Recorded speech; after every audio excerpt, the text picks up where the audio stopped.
இந்த காணொளியில நாங்கள் இரண்டு முக்கியமான விடயங்களை பத்தி பார்க்க போகின்றோம். இந்த இரண்டு விடயங்கள்ல ஒரு விடயம் வந்து உண்மைக்குமே ஒரு மிகவும் சோகமான ஒரு விடயம், அதே சமயம் இன்னொரு விடயம் வந்து ஒரு சந்தோஷமான விடயம் தான். ஆனால் இந்த இரண்டு சம்பவங்களுமே, இந்த ஒரு சோகமான சம்பவம், இந்த சந்தோஷமான சம்பவம், இந்த இரண்டுமே யாழ்ப்பாணத்தில் நடந்தேறிய சம்பவம். இதுல இன்னும் ஒரு முக்கியமான விடயம் என்ன அப்படின்னா, இந்த நான் சந்தோஷமான விடயம் அப்படின்னு சொல்லக்கூடிய ஒரு விடயம் வந்து யாழ்ப்பாண வைத்தியசாலையை சம்பந்தப்படுத்திய ஒரு விடயமாகும். அந்த குறிப்பிட்ட விடயத்தை பற்றி வைத்தியர் ராமநாதன் அர்ஜுனா அவர்களும் கூட தற்பொழுது வந்து விமர்சித்திருக்கின்றார். ஆகவே அது என்ன விடயம், அதனை எதற்காக அந்த வைத்தியர் வந்து விமர்சித்திருக்கின்றார் போன்ற தகவல்களை இந்த காணொளியிலே பார்க்கலாம். அதனையும் விட இந்த மற்றைய விடயம் என்ன அப்படின்னு பாத்தீங்கன்னா, தன்னுடைய சகோதரனுடன் மோட்டார் சைக்கிள்ல பயணித்துக் கொண்டிருந்த ஒரு பெண் ஒருவர் தவறுதலாக கீழே விழுந்த இடத்துல தற்பொழுது உயிரிழந்திருக்கக்கூடிய ஒரு சம்பவம் ஒன்றுதான் பெரிய ஒரு சோகத்தை ஏற்படுத்தி இருக்கின்றது. இந்த ஒரு விடயத்தை நான் இப்போ உங்களுக்கு சொல்றதுக்கான காரணம், நிச்சயமாக இதில் ஒரு விழிப்புணர்வு இருக்கின்றது. அது என்ன விடயம் என்றது எல்லாத்தையுமே இந்த காணொளியில் நீங்கள் தெளிவாகவே பார்த்துக் கொள்ளலாம். வணக்கம், நான் உங்கள் சங்கவி.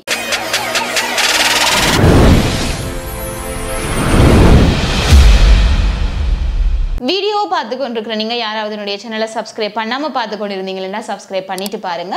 அப்படியே பக்கத்தில் இருக்கிற பெல் பட்டனையும் கிளிக் செய்து வைத்துக் கொள்ளுங்கள். அப்பதான் நான் போடுற வீடியோஸ் எல்லாமே உங்களுக்கு நோட்டிபிகேஷன்ஸா வரும். இந்த யாழ்ப்பாணத்தில் நடந்த அந்த ஒரு சோகமான சம்பவம் பற்றி தெரிய வர்றது என்ன அப்படின்னு பாத்தீங்கன்னா, கடந்த 11ஆம் தேதி அன்று அந்த குறித்த பெண், அவர் வந்து யாழ்ப்பாணம் பண்டத்தரிப்பு பகுதியை சேர்ந்த நேசராசா பானுசா எனப்படுகின்ற பெண் தான்.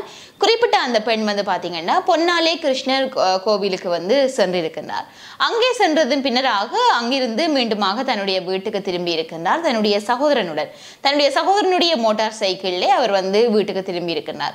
வீட்டுக்கு திரும்புகின்ற வேளையில மாதகள் பொன்னாலை வீதியில வைத்து அவர் அந்த மோட்டார் சைக்கிள்ல இருந்து தவறுதலாக கீழே விழுகின்றார். கீழே விழுந்தவர் உடனடியாகவே மயங்கி விடுகின்றார். அதன் பின்னராக அவர் சங்கானை வைத்தியசாலைக்கு அனுமதிக்கப்படுகின்றார். இப்பொழுது உங்களுக்கு சந்தேகம் இருக்கலாம், மோட்டார் சைக்கிளில் செல்கின்ற பொழுது அவர் தவறுதலாக கீழே விழுந்திருக்கின்றார் என்றால் அவ்வளவுக்கு வேகமாக அந்த மோட்டார் சைக்கிள் சென்றதா, இல்லாட்டி என்ன நடந்தது, அவர் உடனடியாக ஒரு இன்னொரு வாகனத்துடன் மோதப்பட்டு அந்த விபத்து நடக்கவில்லை, தவறுதலாக விழுந்த சமயத்தில் ஏன் இவ்வாறு மரணம் நிகழ வேண்டும் அப்படின்னு சொல்லி.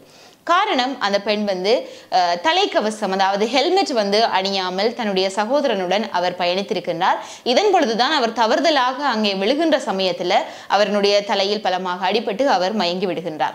அதன் பின்னராக சங்கானை மருத்துவமனையிலே அனுமதிக்கப்பட்டிருந்தாலும் அவருக்கு மேலதிக சிகிச்சைகள் தேவை என்பதற்காக தெல்லிப்பள்ளி ஆதார வைத்தியசாலைக்கு அவர் மாற்றப்பட்டு சிகிச்சைகள் அளிக்கப்பட்டு கொண்டிருந்த நிலைமையில நேற்றைய தினம் சிகிச்சைகள் பலனளிக்காமல் குறித்த பெண் வந்து உயிரிழந்திருக்கின்றார்.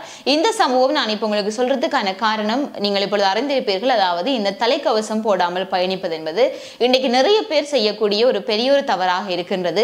அருகில் தானே செல்கின்றோம், இதுல போயிட்டு டக்கண்டு வந்துடும், என்னத்துக்காக இது தேவை அப்படின்னு சொல்லி போட்டு தலைக்கவசம் அணியாமல் செல்பவர்கள் நிறைய பேர் இருக்கின்றார்கள். ஆகவே அது எந்த நேரத்திலும் எவ்வாறான விபத்துகளில் நேர்றதுக்கான வாய்ப்புகள் இருக்கின்றது. ஆகவே அதற்கு முன்கூட்டியே நாங்கள் பாதுகாப்பாக இருந்து கொண்டோமானால் எங்களுக்கு வரக்கூடிய ஆபத்துக்கள் இருந்தும் குறிப்பிட்ட விடயங்களினூடாக நாங்கள் பாதுகாப்பாக இருக்கக்கூடியதாக இருக்கும். ஆகவே இந்த மோட்டார் சைக்கிள்களில் பயணிக்கின்ற பொழுதோ அல்லது ஏரிய வாகனங்களில் பயணிக்கின்ற பொழுதோ உங்களுக்கான பாதுகாப்பை வந்து நீங்கள் உறுதிப்படுத்திக் கொள்ள வேண்டும். குறிப்பாக இந்த மோட்டார் சைக்கிளில் பயணம் செய்கின்ற பொழுது தலைக்கவசம் அணிவதாக இருக்கட்டும், அதே சமயம் அதிவேகத்திலே செல்வதை தவிர்ப்பதாக இருக்கட்டும், குறிப்பிட்ட இந்த விடயங்கள் எல்லாவற்றையுமே கருத்துல கொண்டு செயற்படுவதனூடாக இவ்வாறான எதிர்பாராத விதமாக நடக்கக்கூடிய இவ்வாறான உயிரிழப்புகளை நாங்கள் வந்து தடுக்கக்கூடியதாக இருக்கும். உண்மையிலேயே இவ்வாறான தவறுகள் இனி வருகின்ற காலங்களில் நடக்கக்கூடாது. அனைவருமே கொஞ்சம் வெளிப்பாக இருக்க வேண்டும். ஏனோ தானவண்டு இருக்காமல் ஒவ்வொரு நிமிடமும் எங்களுக்கு ஒரு உறுதியான, அதாவது எங்களுக்கு நிலையானது கிடையாது என்கின்ற நினைத்துக் கொண்டு நாங்கள் ஒரு விடயங்களை செய்வோமானால் நிச்சயமாக நாங்கள் அவதானத்துடனும் எச்சரிக்கையுடனும் இருக்கலாம். ஆகவே இது பற்றி எங்களுடைய கருத்துக்களை நீங்கள் எங்களுடைய கருத்து பகிர்வில் பகிர்ந்து கொள்ளலாம். இந்த இரண்டாவது விடயம் யாழ்ப்பாணத்திலே ஒரு சோகமான சம்பவமும் சந்தோஷமான சம்பவம் என்று சொல்லியிருந்தேன். இந்த மற்றைய சந்தோஷமான சம்பவம் என்ன அப்படின்னு பாத்தீங்கன்னா, யாழ்ப்பாணம் போதனா வைத்தியசாலையில வந்து உங்களுக்கு தெரியும் நிறைய சர்ச்சைக்குரிய கருத்துக்கள் வந்து அண்மையிலேயே சென்று கொண்டிருக்கின்றது.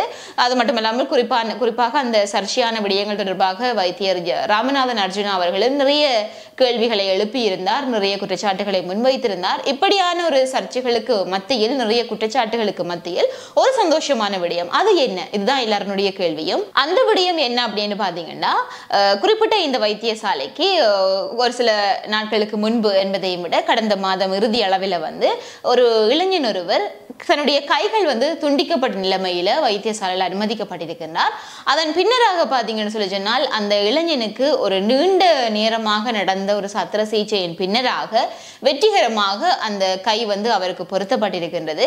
குறிப்பாக இந்த சத்திர சிகிச்சை தொடர்பாக வைத்தியர் சத்தியமூர்த்தி அவர்கள் வந்து தன்னுடைய முகநூல் பக்கத்திலையும் வந்து தெரிவித்திருக்கின்றார்.